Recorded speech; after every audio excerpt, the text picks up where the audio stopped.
السلام عليكم اخواني اخواتي، لاباس عليكم؟ كنتمنى ان شاء الله نلقاكم هذا الفيديو في احسن الاحوال، تكونوا ان شاء الله بصحه جيده. اليوم ان شاء الله فغنشارك معكم هذا المسمن هذا ديال الفرن، كيجي مقرمش وزوين واحد اللذه ما نقولش لكم عليه كيفاش كيجي. كنتمنى الاعجاب ديالكم، كنبغي نشكر جميع المتابعين ديال القناه، كنتمنى لكم فرجه ممتعه. دابا ان شاء الله ندوزو مع الطريقه والمقادير. هنا اول حاجه كما كتشوفوا عندي هنايا الطحين، فانا بكميه ديال الطحين كتبقى على حسب يعني كل واحد شحال هكا اللي بغى يدير. انا بالنسبه لي استعملت 3 ديال الكيسان ديال الدقيق فورس، وخديت انا واحد كاس لاروب ديال الدقيق الحرش ديال القمح، يعني ماشي الفينو انما ديال القمح.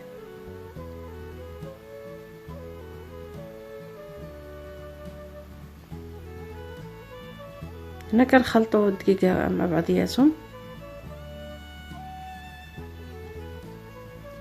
غنزيد هنا واحد المعلقه ديال الزيت، زيت عاديه، وغنزيد هنا واحد تقريبا ما كملش واحد نص معلقه تقريبا صغيره ديال الخميره د الحلوى، صافي وشويه الملح، ومن بعد غادي نضيف الماء.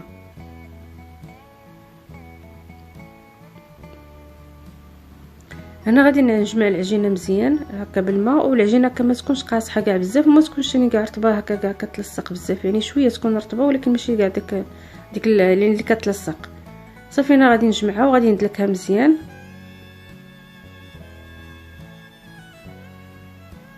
انا هنا بالنسبه لي سرعت الفيديو هنايا لانه حيت كان طويل بزاف. صافي من بعد ما دلكتها غادي نديرها في هاد الاناء هذا، وغادي نخليها ترتاح واحد شويه. هنايا خديت 4 البصلات وزدت عليهم هكا القزبر والمعدنوس.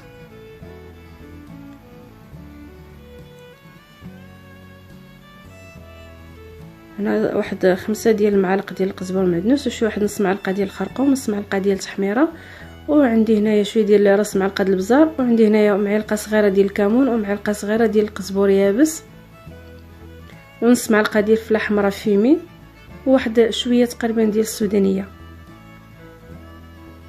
بالنسبه لهنايا فانا اضفت هنا الشحمه. انا هاد الشحمه هادي عندي، اسمحوا لي على الصوت. هنا بالنسبه للشحمه درت 2 المعالق تقريبا وربع. هنا بالنسبه للشحمه انا عندي هذه مذوبه، يعني تقريبا راه يعني فايته ليا العام، لانه هاد هكا كنشدها كنطيبها مزيان، وكندير معها شويه ديال الملحه وشويه ديال القزبور وشويه ديال الكمون. من بعد حتى كنخليها حتى كطيب عليها عافيه مهيله، ومن بعد كنخليها حتى غير تدفى غير واحد شويه، يعني ما نخليها ماشي تتبرد كاع باش ما تجمد، ومن بعد كنعاود نصفيها. صافي هنايا درت شويه الملحه، صافي كنصفيها وكنخليها هكا، كنخليها صافي في قرعه، ومن بعد هكا وقت ما بغيتها كنستعملها. هذه كتبقى هكا يعني كتصبر بلا ثلاجه بلا والو.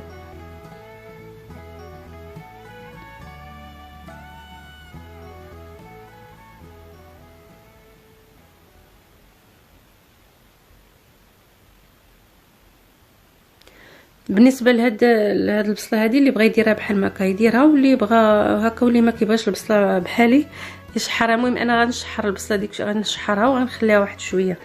هنا بالنسبه من بعد ما ارتاحت لي العجينه غنشدها غادي نكورها، غادي ندير فيها هكا خبيزات صغيره، وغادي ندير وحده شويه هكا كبيره واحد شويه تكون شويه كبر منهم.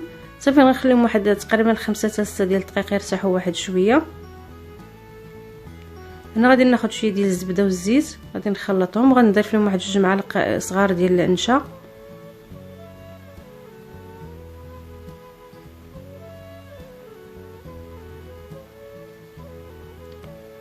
انا غادي نسرح هذيك اللي هي الكبيره، يعني ديك القرصه اللي هي كبيره غادي نسرحها، وغادي ندهنها بواحد شويه ماشي بزاف، غير واحد شويه ديال ما بين الزيت والزبده. ومن بعد غادي نسرح الثانيه،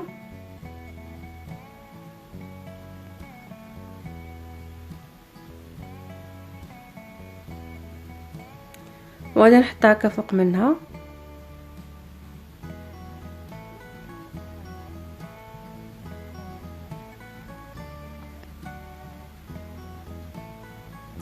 وهنا بالنسبه للحشوه قسمتها على حسب العدد ديال الكريسات اللي عندي دوك الصغار. صافي من بعد ما سرحت هذيك الثاني درت فوق منها هذيك الحشوه هذيك البصله، ومن بعد غنبقى ندير طبقه هكا ديال الحشوه، طبقه ديال وحده ديال العجينه. صافي حتى غادي نكملهم، بعد الاخر غادي نخليها بلا ما غندير فيها حتى شي حاجه الاخرى.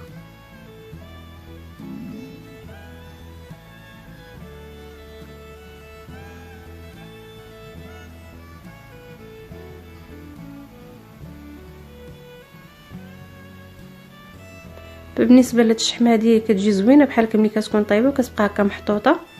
فحتى بحال هكا الانسان اللي كيبغي بعض المرات يطيب شي حاجه هكا مثلا بحال المرقه بلا خضره ولا شي حاجه، تقدروا ديروا فيها واحد شويه تخلطوها هكا مع الزيت.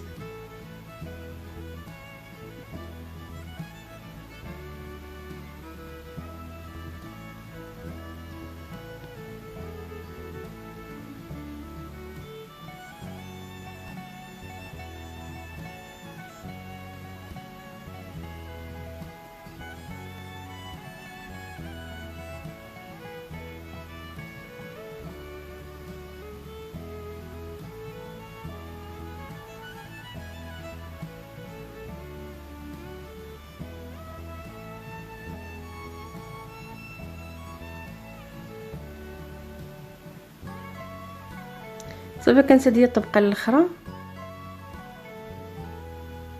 صافي انا غادي نبدا نجمع على هاد العجينه هادي.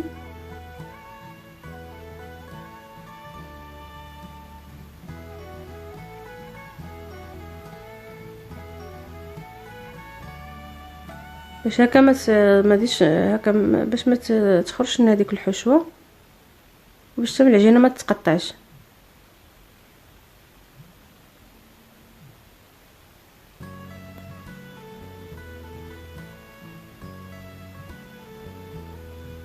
صافي غنشدها انا غادي نقلبها في الطاوه، لانه انا خاصني هذا يعني باش نسرحها واحد شويه لانه راه كانت شويه غليظه.